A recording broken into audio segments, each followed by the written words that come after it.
All right, ladies and gentlemen, welcome back to the World of Wrestling podcast. Here today to discuss about the AEW Dynamite August 6, 2025 review. My thoughts. It was better than last week, but I still think this show sucked. Not much really happened, let's be honest. There was a tag team matchup between the Young Bucks and Brody King and Bandino, which was a good tag team match. That was a fun match. Yeah, Jon Moxley going up against Speedball Mike Bailey in the opener of the show. I didn't particularly care for it all that much. Jon Moxley, of course, won. You had Queen Aminata versus Sky Blue versus Alex Windsor versus Billy Starks. Alex Windsor actually wins the match. She walks away with the victory. So she's challenging Mercedes Moné for the TBS Women's Championship. Moné did show up at the show tonight.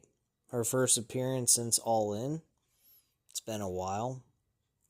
And she expressed that she was upset about the match. Losing.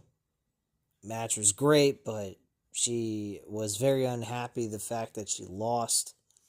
And she didn't like Raquel Paquette, saying that she's, or Renee Paquette saying that she's, she's basically a mark at the end of the day. But let's just go in order, like usual. We had the show kick off with MJF. He's holding the guaranteed contract for a world title shot in the CMLL Championship. He says Mark Briscoe will pay, and he tells Mark that he is looking in the eyes of the devil. He has no problem sending him to hell, and Mark go back to doing what God put him on this earth to do, and that is being a loser, a blue-collar bitch. He says Mark is not championship material. He's white trash that got lucky, and that's why the fans cheer for him. They pity him, and tonight Mark's luck runs out. We then had Jon Moxley go up against Speedball Mike Bailey. Match was okay for what it was as a televised match. Match was over. He leaves the ring and jumps the barricade with Marina as they go after Darby Allin. Renee Paquette is backstage with Alex Windsor and Toni Storm. She talks about her match and how she will win tonight. They also talk a lot of fucked up shit, like women are hoes and some kind of crap. I don't know. We cut to the outside of the arena as Moxley and Marina Shafir see a body in a whole body bag, and Darby Allin drives next to them in a truck and honks and drives off. They open up the body bag, and there's a paper with the words Forbidden Door written on it. So obviously Jon Moxley is going to have a match with Darby Allin at Forbidden Door. Apparently Forbidden Door is a closed door to any promotions at this point, because I'm not seeing anything going on here. Maybe a storyline with MJF with the CMLL World Championship. We could see him defend the title against someone from that promotion, but other than that, New Japan ain't there, being involved, nothing's going on. It's a complete and utter absence of other promotions outside of AEW. Forbidden Door needs to die and stay gone, because Forbidden Door is a dead concept. There is no more Forbidden Door. It's a joke. Next, we had the Fatal 4-Way Women's match to determine the winner of that match. That was Alex Windsor, as I already said. Match was whatever. Then out comes Mercedes Moné after the match, and she gets in the ring, and Mercedes and Windsor are face-to-face. And Athena with the O face-off, the top rope, onto Storm, and Mercedes with a backstabber onto Windsor. Next, Renee Paquette is in the ring, and she introduces Kyle Fletcher with Don Callis to the ring. Callis grabs a microphone from Renee, and he tells her she should be asking why Callis is building the largest numeral faction in the history of pro wrestling. He says the answer is power, and when you have the gold, you control destiny. And since Okada aligned himself with the Callis family, he has 3 belts. And his favorite moment of the year was when Kyle Fletcher became the TNT champion, which was not aired on a major brand like Dynamite. They decided to air it on Collision. Smart move, where most people didn't watch. Because I didn't know that even took place. Good job, AEW, you fucking idiots. He says Kyle may have retired a legend. He says Dustin Rhodes got what he deserved for stealing his moment at All In.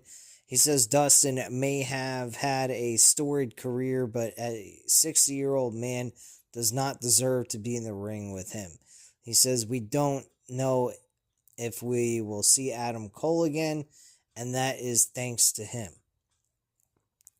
Fletcher says this is the only... Okay. What the hell? Fletcher says this is only the beginning of his legacy. Every man that tries to take the title from him will suffer the same fate, because he will be the greatest TNT champion of all time on his way to becoming the greatest wrestler of all time. Callis tells Kyle that he knows that he will be the greatest TNT champion of all time, and when you are great, they memorialize you with the art. He spent the last 2 days slaving away, and he can still feel the oil paint under his fingers. What the hell am I watching? This was so fucking stupid. He unveils a painting of Kyle Fletcher with Callis, and then they both hug. Holy fuck. This is like WWE-esque crap that Vince McMahon would probably put together. Holy shit. Fletcher says he owes all of his success to Callis, and he says he will defend the title on Saturday on Collision. Fletcher raises the title in the air as his music hits.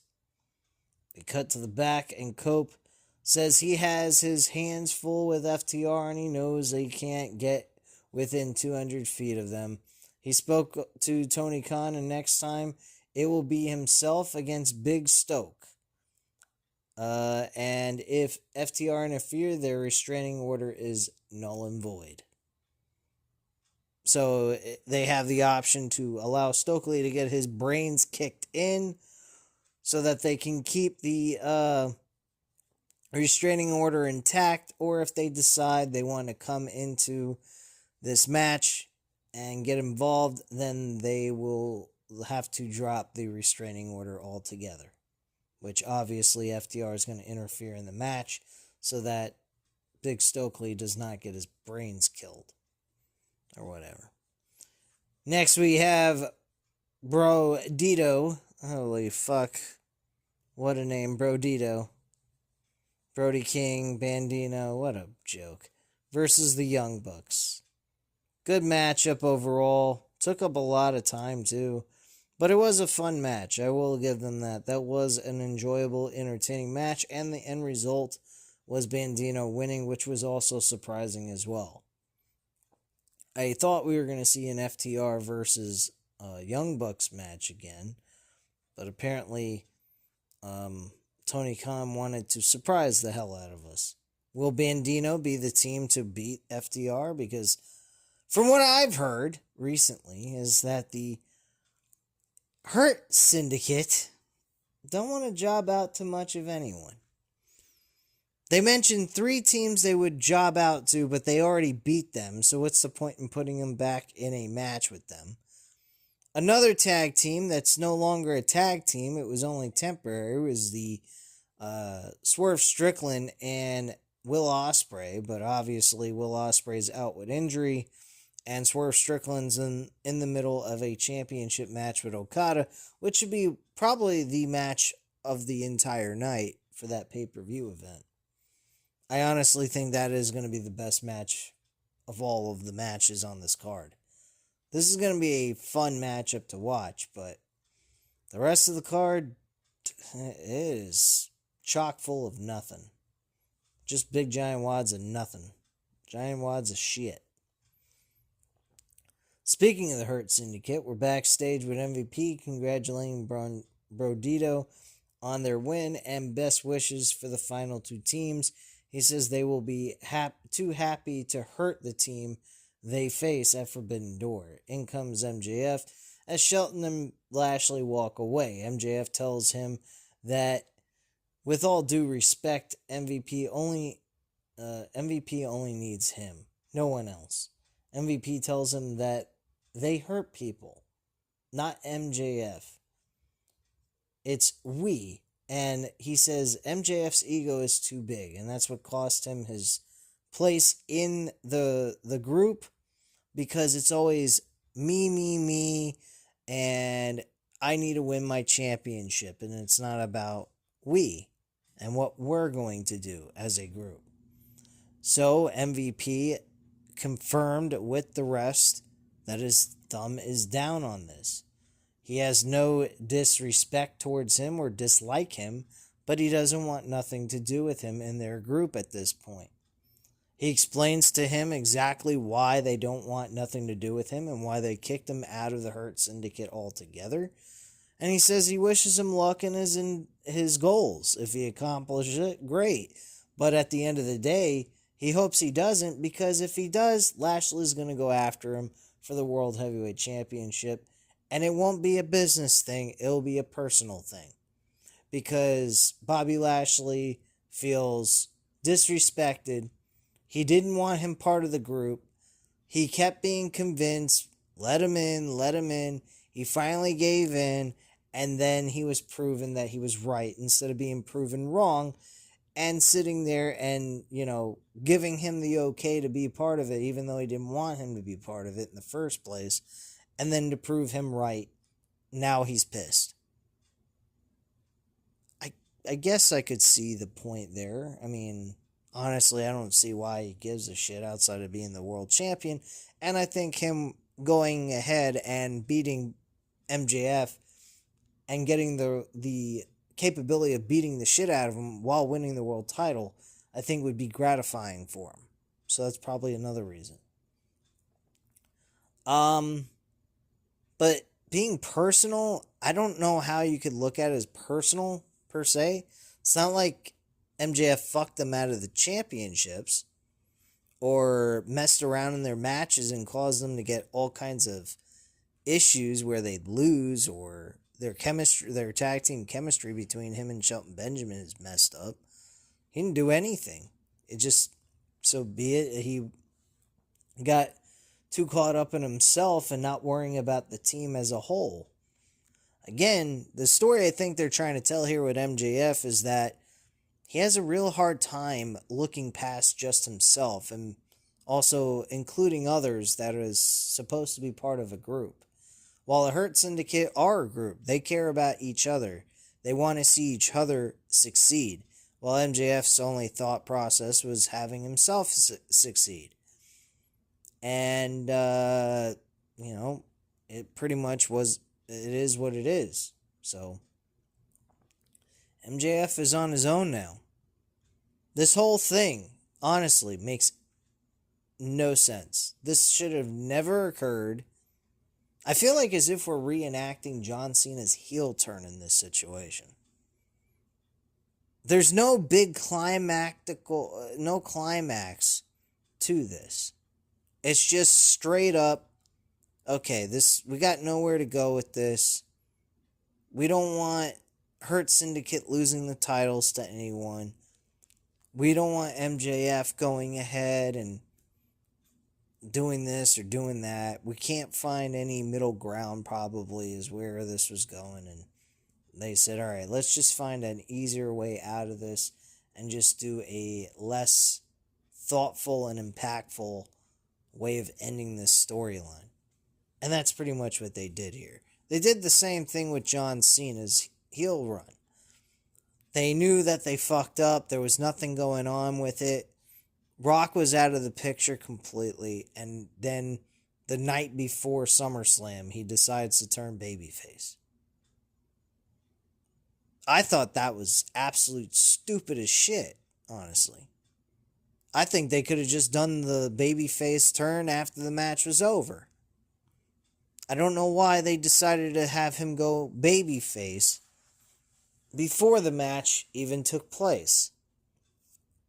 Because at the end of the day, they could have kept him heel and had the same exact match and have Cena congratulate him, shake his hand, and raise his hand in victory and make him look good. And then have whatever you had happen after that, which I didn't particularly care for. And by the way, John Cena actually came out and admitted that he didn't really want to work. He didn't really come up with the idea. It was all WWE creative that booked him for the match with Brock Lesnar. So apparently that was a lie by WWE. Because John Cena saying in an interview that he did not request, he's not requesting his opponents. His opponents are being given to him through creative. They're booking his matches for him through his retirement tour. And they're just giving him a heads up on who it is.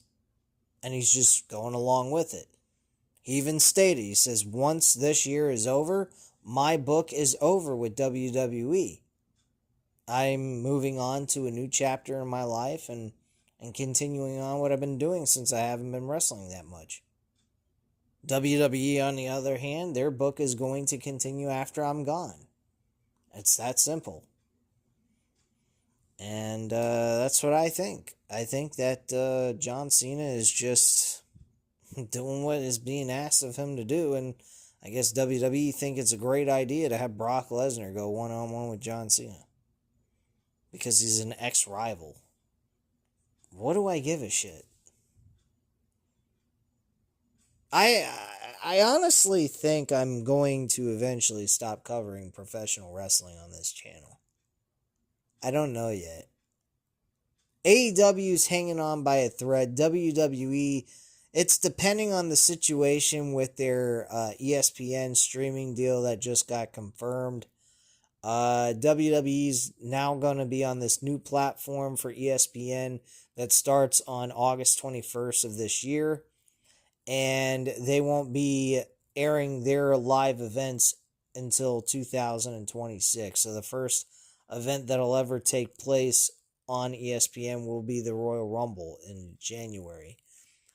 So that is what we have to look forward to. And in order to get access to these events, you have to pay $29.99 a month. But you're not paying for the events. You're just paying for the streaming service itself. So it's another streaming service that you have to pay for. Thankfully, you're not paying these individually every month, plus a subscription to watch like you do with UFC. So they're not going that model at all, thankfully. But you're going to have to pay $29.99 a month. But there are other things that come with it. There are a bunch of ESPN games, such as basketball for the NBA, college football, NFL.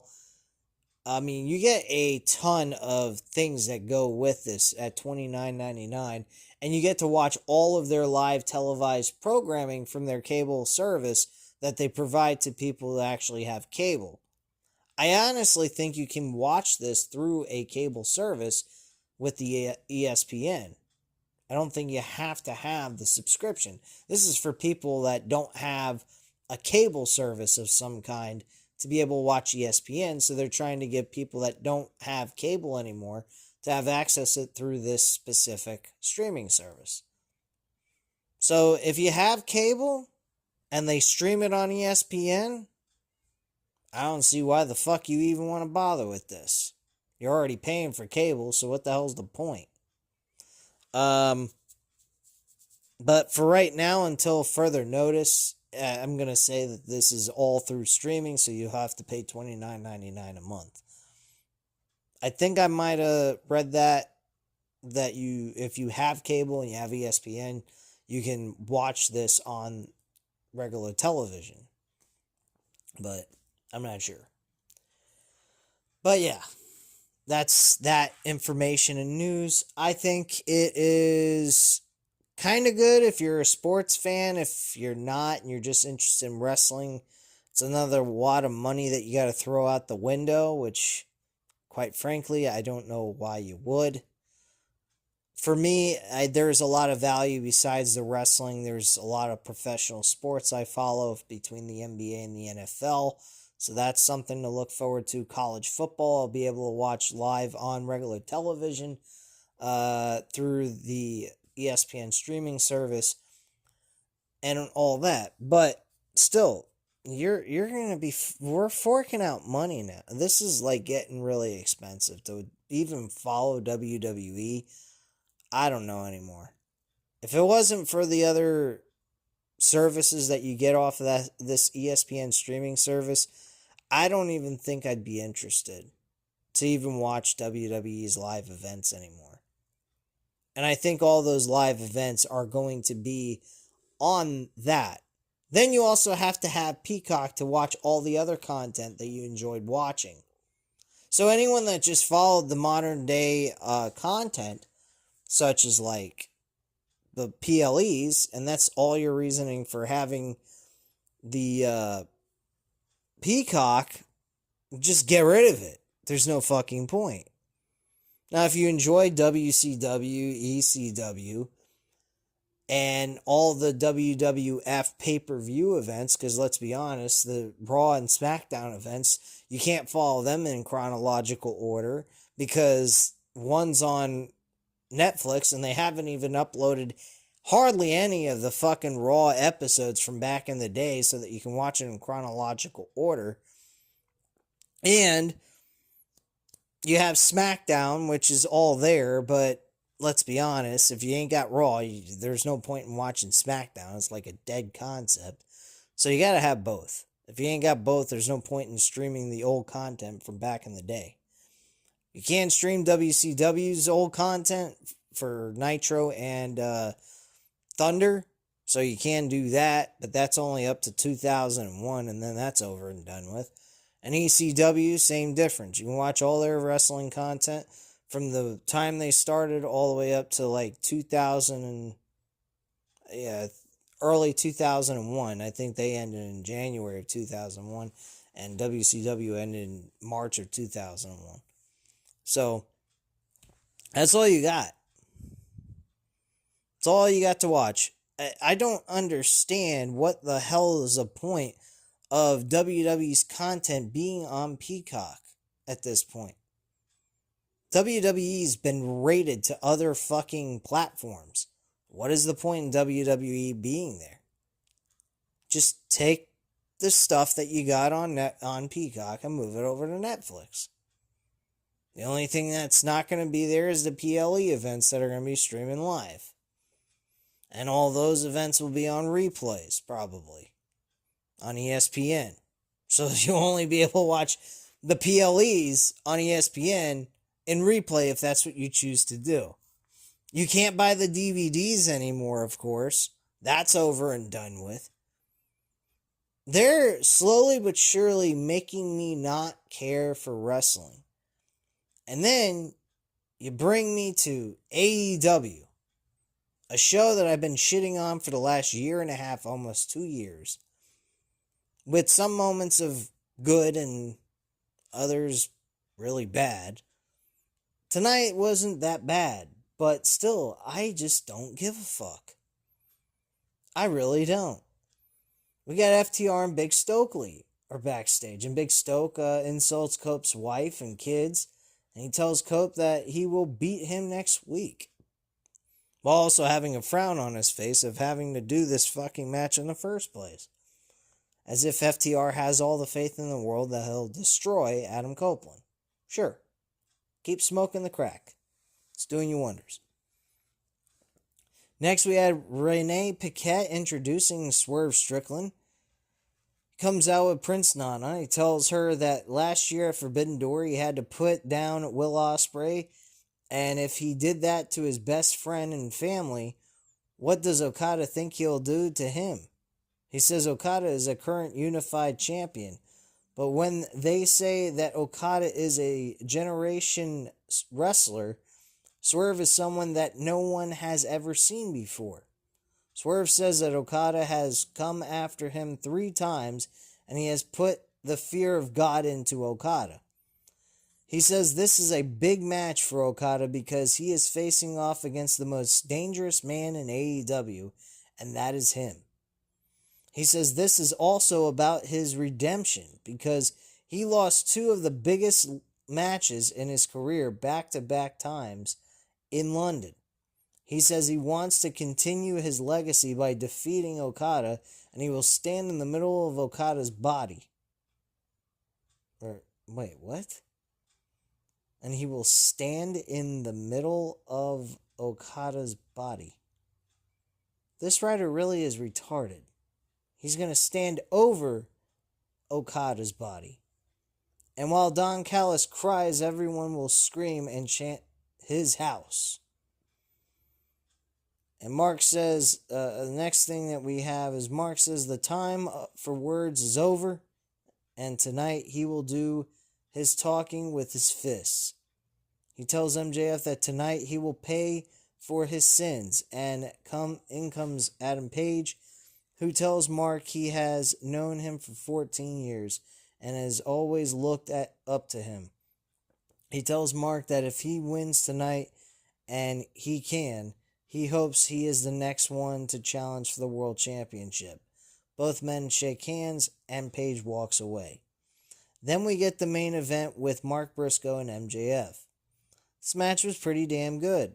Very enjoyable main event. I will say that. Fair main event televised match between these two.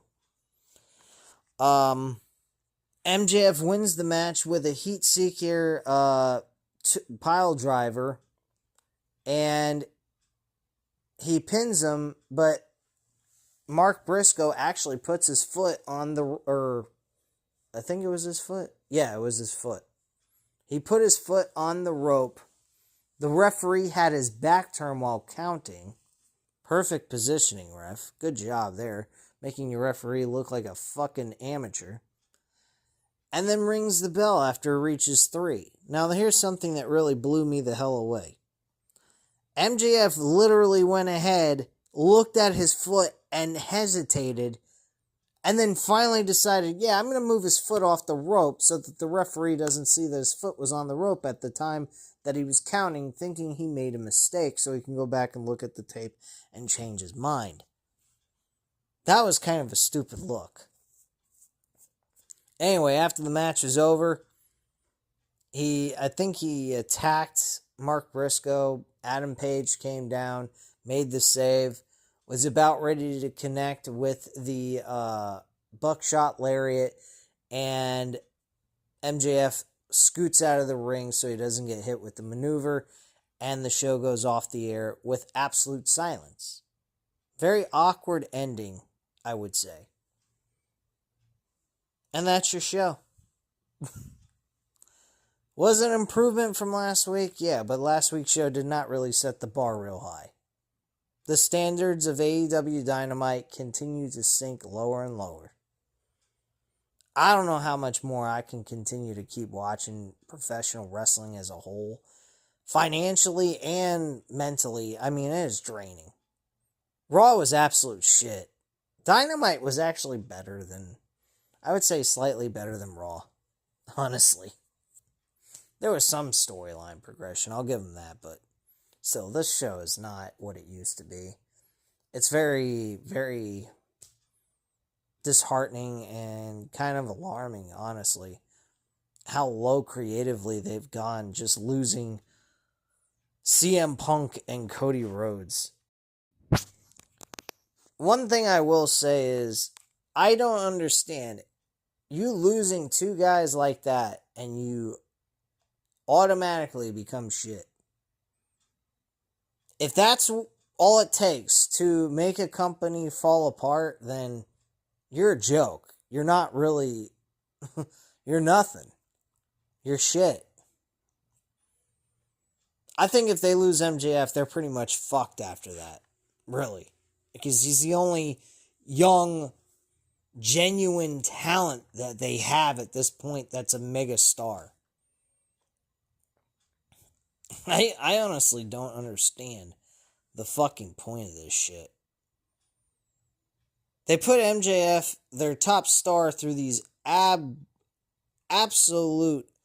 abnormal storylines that the old MJF, we'd have never seen him do. He goes through a fucking hula hoops to join a group, then gets kicked out of the group for the same exact reason why he was trying to join the group in the first place, to win the World Heavyweight title. They knew this, in the very beginning, they knew that that was his reason for why he wanted to join. So why in the hell, at the end of all this, we're saying, well, you put yourself first. You're always about me, and not about we. About the Hurt Syndicate and hurting other people and all this nonsense. And I'm just like, what the fuck did you think he was going to do? He joined a group because he thought it would help him get the world title. In exchange, he would help you guys keep the titles. That was the whole point in the beginning of all of this. He kept his end of the bargain. He actually helped the Hurt Syndicate retain their tag team titles when necessary for them to be defending the titles. He was there supporting them and helping them win in other ways. I don't understand any of this. It is really silly, honestly. But it makes sense, too, for them to not want to deal with him, because at the end of the day, for all they know, he could just get what he wants from them and then just bag out on them. And that's not how they play. Once you are involved and they accept you, you do the right thing towards them as within the group.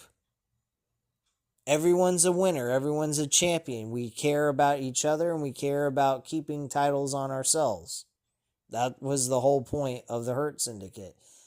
And in reality, that's what they're doing behind the scenes in creative. They don't have creative control, but apparently TK goes ahead and takes everyone's suggestions and says, okay, do what you want to do. And that basically turns into creative control. So tell me when this makes sense, and I'll go ahead and shake my head and say, yeah, I agree with this nonsense. Because that's all this is. It's absolute nonsense and BS. Between AEW and WWE, I have no fucking care in the world for these two promotions right now. WWE creatively, since, WrestleMania, has been an absolute shit fest. And AEW, they've been shit for the last couple of years now, so who fucking cares at this point? But yeah, I'm not really feeling wrestling right now, guys. I don't think I've felt this low about professional wrestling in a very long time. But I'm just thankful that at least WWE ain't producing the kind of shows Vince McMahon was having them do. I mean, that's where I put my foot down and I say I'm done. Which I did for a while. And I may do it again, because I may not be able to afford all this shit. I can't afford to spend all this unnecessary amount of money. I will have to look into my budget and see if I can afford this shit. I mean, I want to be able to go and do other things besides sitting at home watching content. And I like doing these videos for you guys. Don't get me wrong, but at the end of the day, guys, gotta have a life. You can't just sit here and look at some fucking TV screen all the time. Go touch the grass. Go find a girlfriend. In my case, I don't have to worry about that. I got a wife. I should be going and doing stuff. And all I do is watch this shit. I like don't get me wrong. Saturday nights watching UFC, I fucking have a blast. And I just bet one thing on the fucking whole event. I bet one thing, and the rest of the time, I'm just sitting there watching the show for enjoyment and watching guys that I enjoy fighting and seeing if they can win or not. And I actually legitimately cheer for the guys that I pick to win their fights. And no, those picks that I'm talking about are not actual bets. They're just picks on Tapology, and that's it.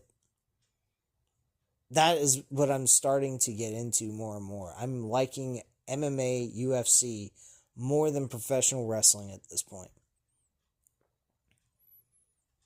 They're not being greedy in any way, shape, or form. The only thing that's expensive is the pay-per-views, and there's ways around that. Now, granted, there's ways around watching professional wrestling, but it ain't the same like it used to be. It's hard to stream them live. You have to watch it after the show's over. And you have a limited amount of time to watch it on those websites before they take them down. So, if you don't watch them quick enough, you missed out on it completely. So, it is what it is. But, that is pretty much my review on AEW. It was an okay show, middle of the road type of thing. Definitely a lot better than last week's show. I mean, but like I said, last week's show did not set the bar real high.